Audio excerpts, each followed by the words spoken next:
I am Jeff Luther, and the host of your new favorite podcast, the Inspector Alliance. This is where we'll peel back the curtain and get behind successful service industry businesses to see just what makes them tick. We're going to focus around the home inspection business. That's what I've built. I've owned it for a little over 20 years now. But we'll also include other service businesses that might parallel ours so we can learn more. And the more we know, the better off we are, right? It's a little weird out there. The economy, that is. Interest rates have gone up, then they've fallen, then they've risen again. Home sales went down, right? Inventory remains really sparse or low, but home prices are still going up. Inflation was under control until it wasn't, but maybe it is again. We're not in a recession, though the chance of entering one in the next 12 months is not zero. Like I said, it's weird. And people are now comparing this to like the 2008, 2009, that 2010, that era. Now, price has always been a topic of discussion among home inspection. This episode is kind of specific about home inspection, but also relevant to any service business. Well, any business that has a price for a product, actually. This is about pricing. But people have compared this to that 2008, 2010 era. Price is always something with home inspection. It's always a topic. Sometimes the topic is hotter than others. But, I disagree with this being like that 2008, 2009 era, but who knows? I don't think we have the financial issues now that we had then. And I can tell you, that was a bloody road. So in that era, most of what our folks in our business did is they cut their prices. They cut their prices because they needed more volume, and they thought the way to do that, the way to get more volume, was to cut price. So prices went down, down, down, down. Actually, in fact, for our business, I started this business in 2002. So I've been at it a little over 20 years. But in 2009, we figured out ways to raise our price. And it wasn't about raising our price. Actually, it was about adding value. What we were trying to figure out is buying real estate in 2000, 2008, 2009, 2010. It was really difficult. It was complicated. It was complex. Agents were working harder than they had ever worked for a fraction of the money they were accustomed to earning. Buyers were being just put through the ringer. Sellers were uncooperative, but had no position to be uncooperative. There was also no incentive to sell your home because the price seemed to be going just to zero. So we had to figure out how to make the process easier, how to make the experience better, and how to make that home inspection more valuable for the client. One of the big issues in that era was we would show up to a home and about 50% of the houses had no life. They were vacant, they were locked up, they were winterized. So about 50% of the houses we'd show up to, they had no water, no electricity, no gas. And that became a challenge for buyers because they were doing the inspection, and there were a lot of things that we could not inspect. We couldn't check. We couldn't confirm their operation on the inspection. The big challenge with home inspections that I see is a lack of creativity. Here's what we did in that era.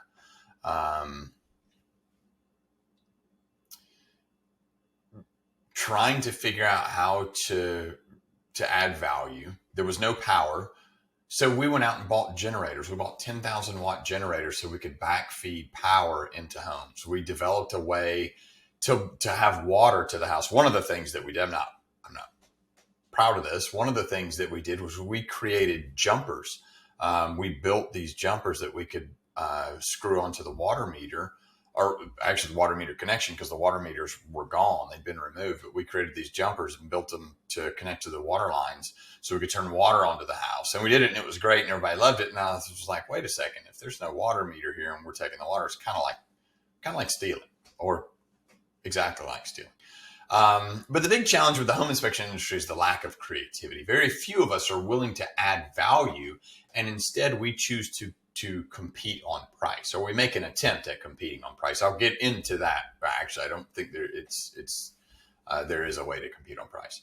But the sales pitch for us as inspectors becomes, we'll give you a better inspection, not necessarily a better product.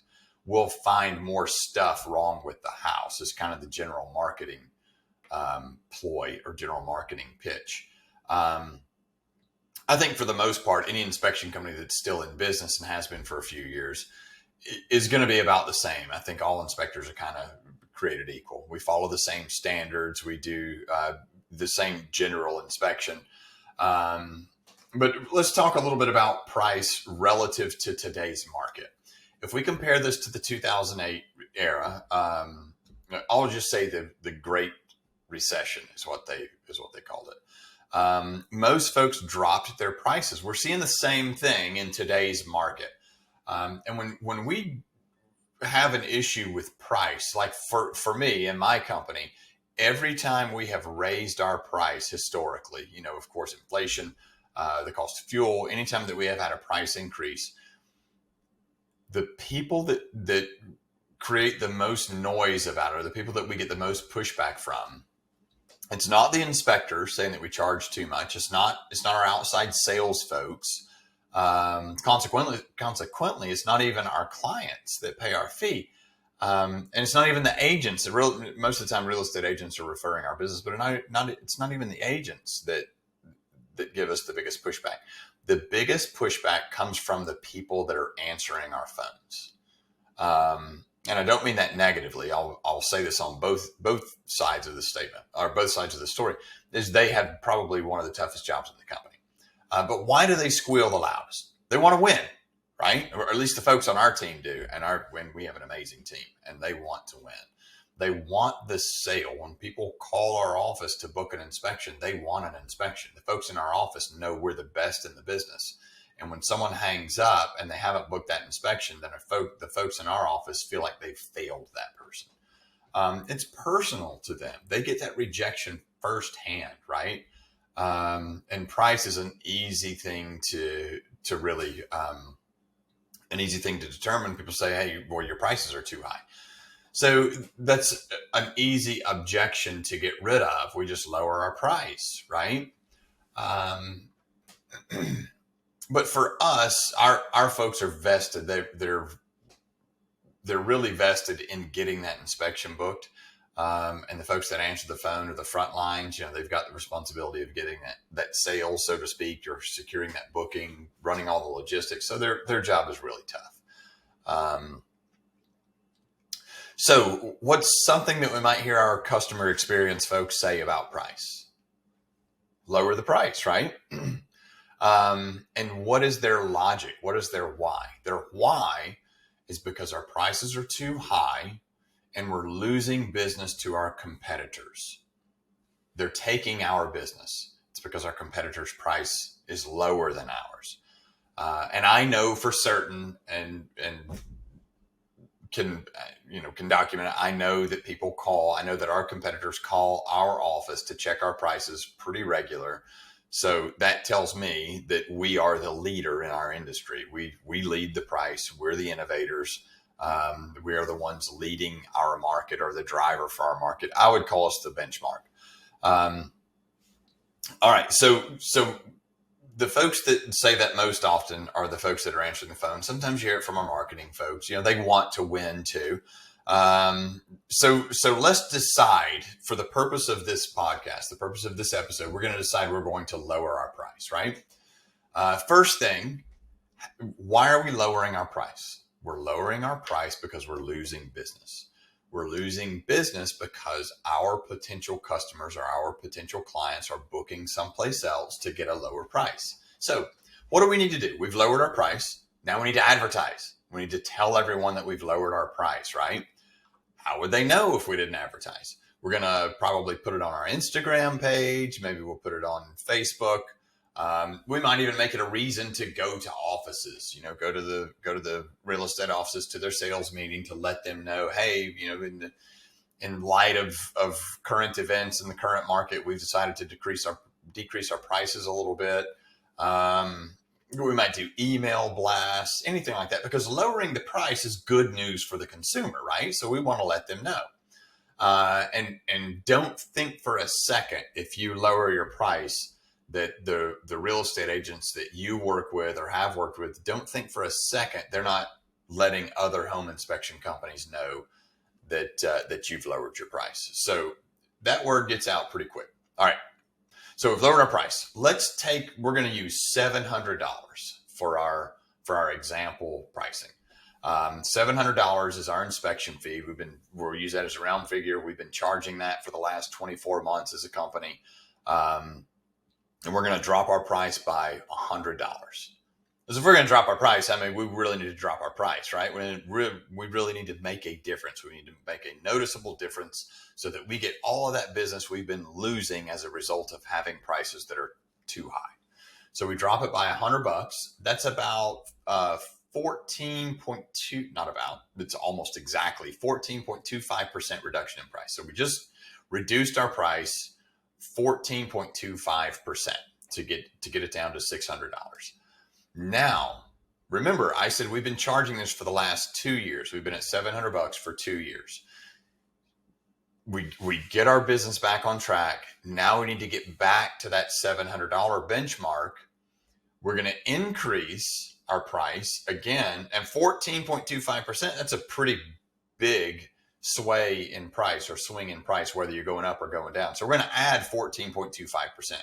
Well, 14.25% to $600 comes out to $685.50.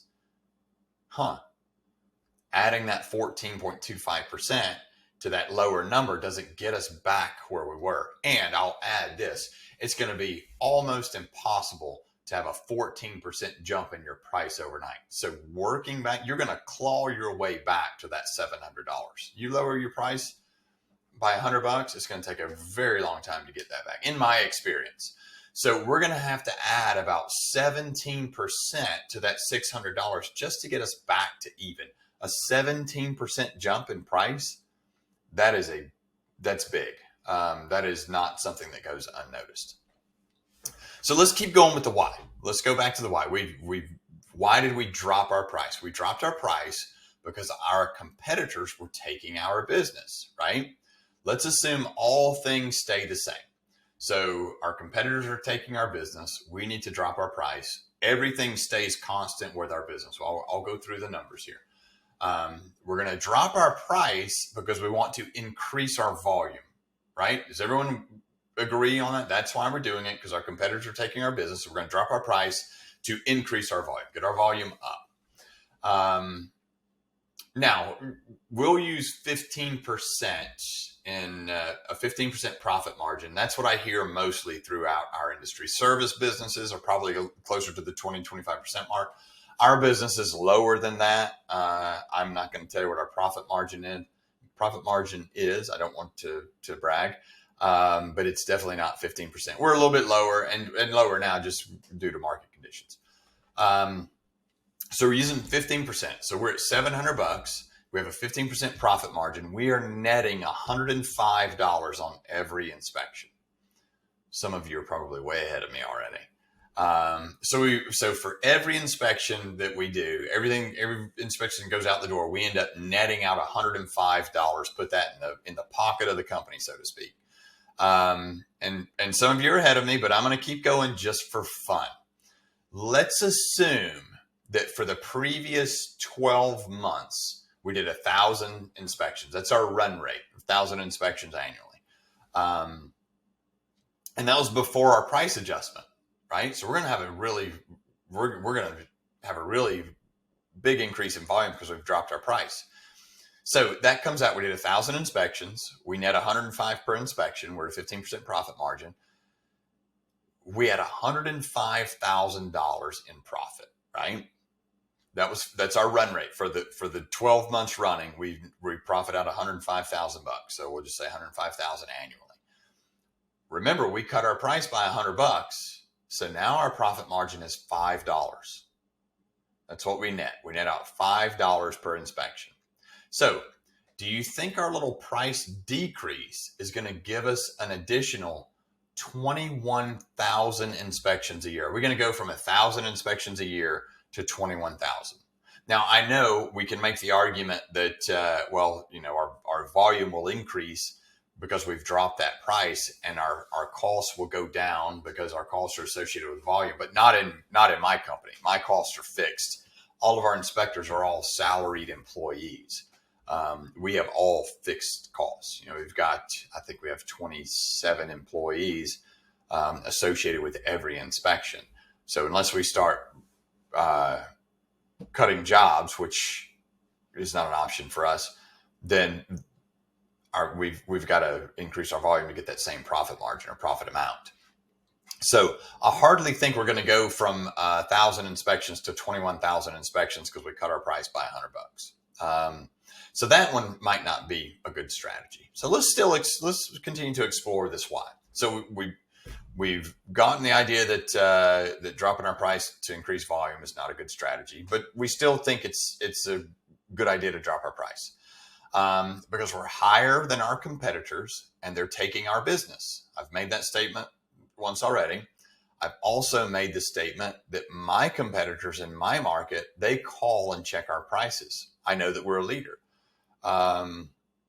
So another thing too is that we don't have, people always ask me, I'm in the Atlanta market and the Charleston market, and people always ask, who your competitors are. I'm like, we really don't have any competitors per se. I know in Atlanta, there's probably 700 folks running around out there that are just, the individual inspector, or called the one-man shop, that are legit, that are good, that they are our competitors. They probably do 2 or 3 inspections a week. That's enough for them. You got to figure they're charging $600-700. It's a couple $1,000s a week, $100,000 a year. That's 6-figure income for them.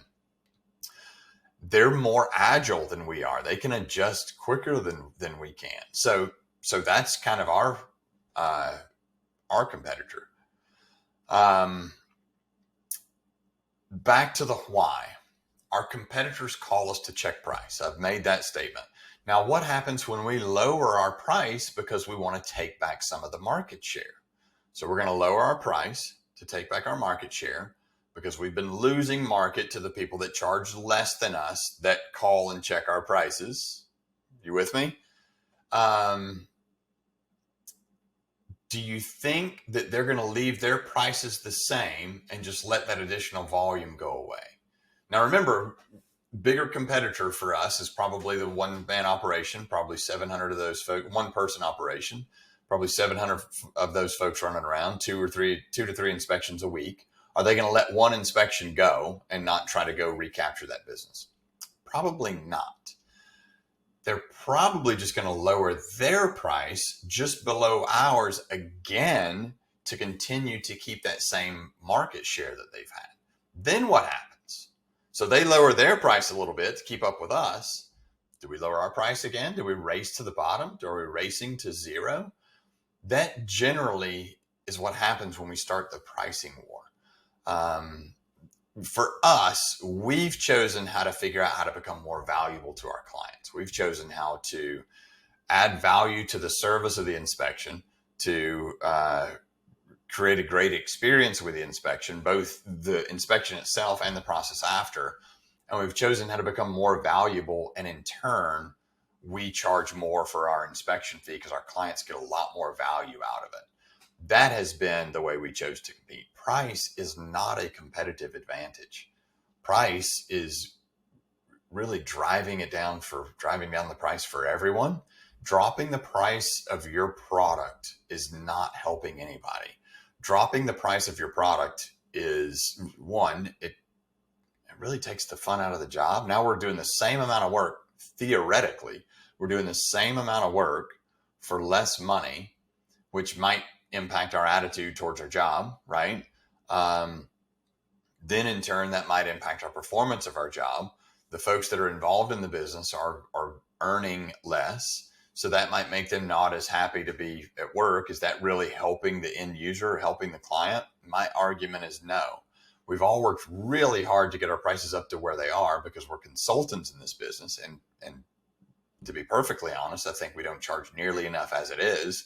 There's a lot of liability. We have a lot of responsibility. We offer a really fantastic service, and dropping our price to compete on volume just does not make good sense. We still have that same liability, and then our profit margin goes down. So I would encourage you to try to think more creatively.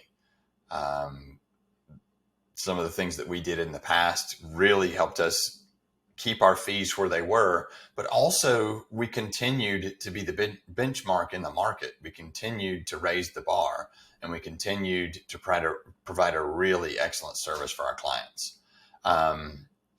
I hope this is food for thought. I hope it at least gets the wheels turning. Laying out that profit margin piece, I think, is big for all of us to think about.